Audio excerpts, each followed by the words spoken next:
What's going on, everybody? Good morning. It is Tuesday, on the way to work. What is it, the 10th today? Nice and cold out. Starting to look like fall. Anyway, we as parents need to have the hard talk with our children. The talk we all dread. Well, a lot of people do anyway. I've told my kids about it. I told my oldest, my youngest is 5. He hasn't started asking questions yet.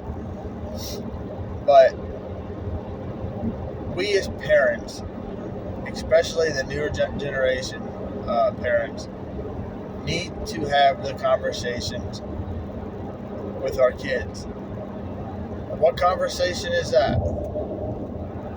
It could be the birds and the bees. It could be, how to treat people. There's many conversations that you can have as parents. By the way, I'm sure y'all love the camera angle. I am in my car today, not in my truck, so I don't have my phone holder. But the conversations we need to have are who they are and why it is okay to be who they are and accept who they are at a young age before society has a chance to destroy their reality, to take reality out of their head, to take logic out of their head, to take critical thinking out of their head. One thing that I pride myself in my personality is I always ask questions, and I've been told from a young age I'm either, good Lord, you ask so many questions, and on the other side of it I've heard, I'm so happy that you ask so many questions because I'm trying to figure out why things work the way they do. I'm trying to understand what is going on. But you need to have the conversations, all of them, mainly about who they are, but start at a young age with your children. Talk to them about life. Talk to them about who they are and what their bodies are going to be going through. Talk to them about just, your experiences in life. You don't have to go into, graphic detail, but you need to explain to them how the human body works and how society is supposed to work before they go into public schools and they get indoctrinated. And then they're around their friends and their parents that are asleep, they rub off on your kids. Because you notice the children, they absorb everything. It's funny how you try to get your young child to say mama or dada, but they won't say it. Then you go ahead and cuss by accident, and that's one of the first words. Boyfriends or husbands are violent to their spouse or vice versa. And the child is going to see that. And the child is going to absorb that because they love their mom and dad. They emulate the mom and dad. They want to be like the mom and dad. But if you're not there as a parent, they're going to look for somebody to replace you. They're going to look up to somebody that is willing to act like a mom and dad. And if you're not there, especially when they're young, when they go to school, they're going to see their teachers, and the teacher is a higher figure in their life. They are a role model, so to speak. They're going to start emulating them, and then their parents' friends, or their friends' parents and stuff. And if they have the wrong values in life, if they have the wrong morals in life, ones that you don't agree with as a parent, you're not doing a good enough job as a parent. You're not being there for them to show them right and wrong. You're not there to show them, how to be who they are and why it's okay to be who they are. I was born a boy. I grew into a man. I never thought about if I was anything different. I guess because we didn't really have that when I was growing up. But now this fad of being whatever and whoever you want anymore, it's a social trend of being pushed into the, there's no individual person anymore. We're being led to believe that we're all one, whatever you want to be. And I personally believe it's trying to get us all into the robotic, uniformity of just everybody's the same. Not everybody is the same. And that's perfectly okay. You can be totally different than everybody else. You don't have to fit the social norms of today. You can be literally whoever you want to be, as long as your biological, self identifies as that. You can't become a tree. You can't become a cat. If you were born with certain chromosomes, you can't change that. And that's totally okay. There's nothing wrong with being who you are.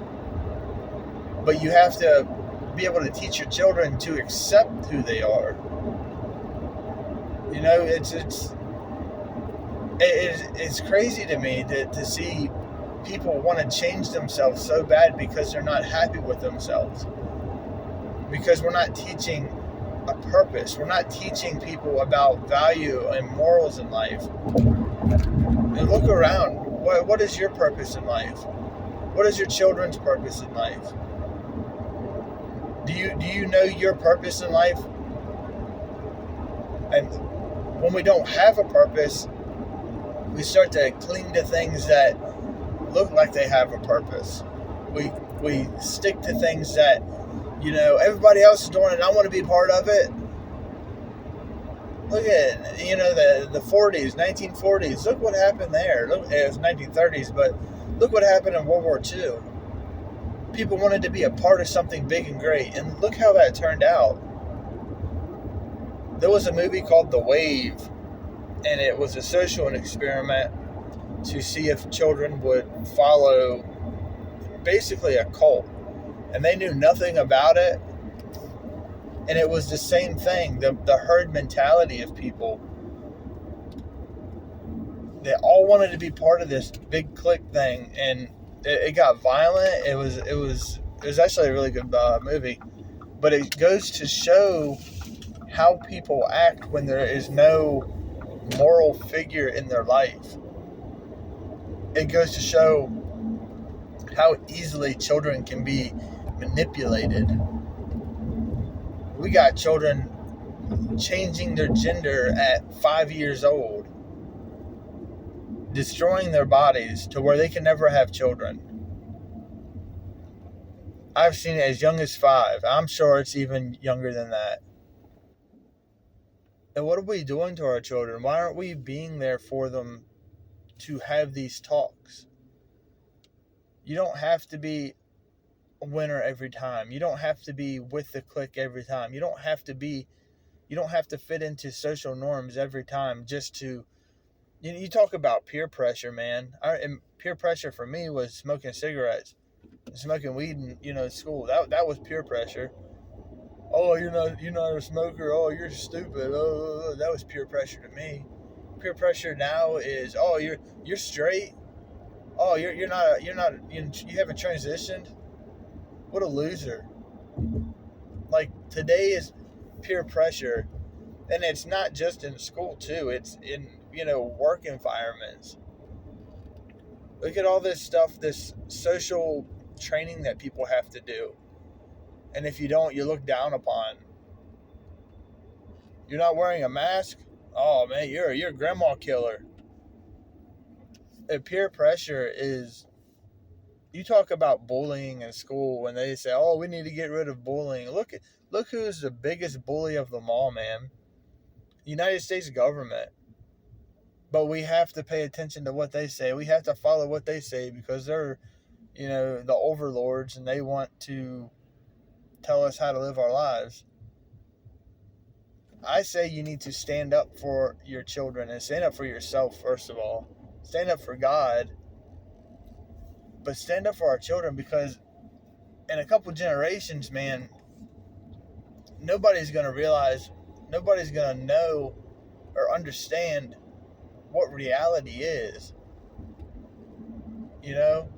Every single year, more of our freedoms go just bye-bye. No more freedom for you. Have a nice day. And we're teaching our children to accept it. And it's just the way of the world. It's just the way of the world, people. No need to stand up for yourself. You don't want to cause a scene. I implore everybody to get their children to ask questions. I love that my oldest son asked me 1,000,001 questions. And yeah, it gets annoying sometimes. And yeah, good God, all right, bro, just chill.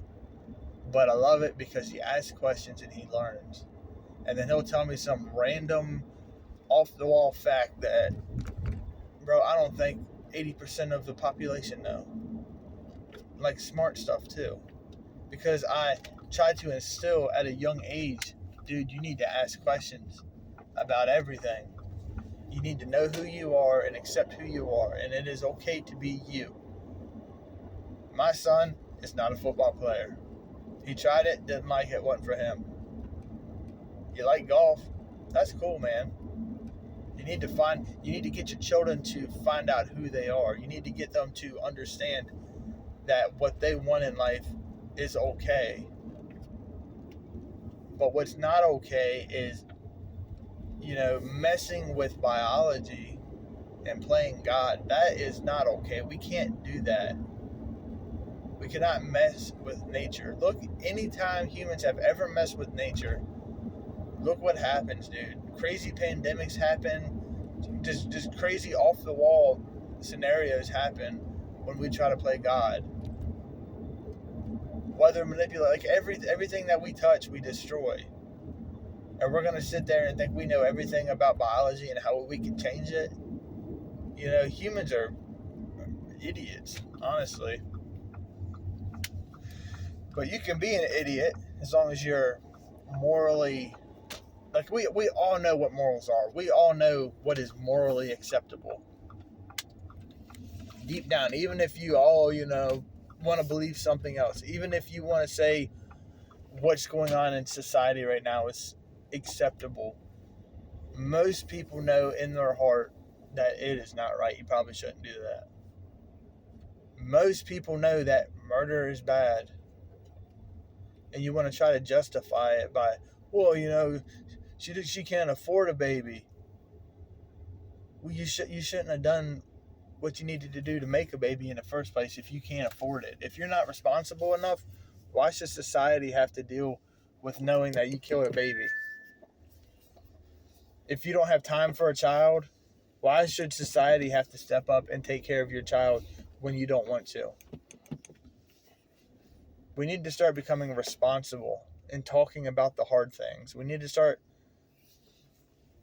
talking to our children about what is socially and morally acceptable. Y'all have a great day.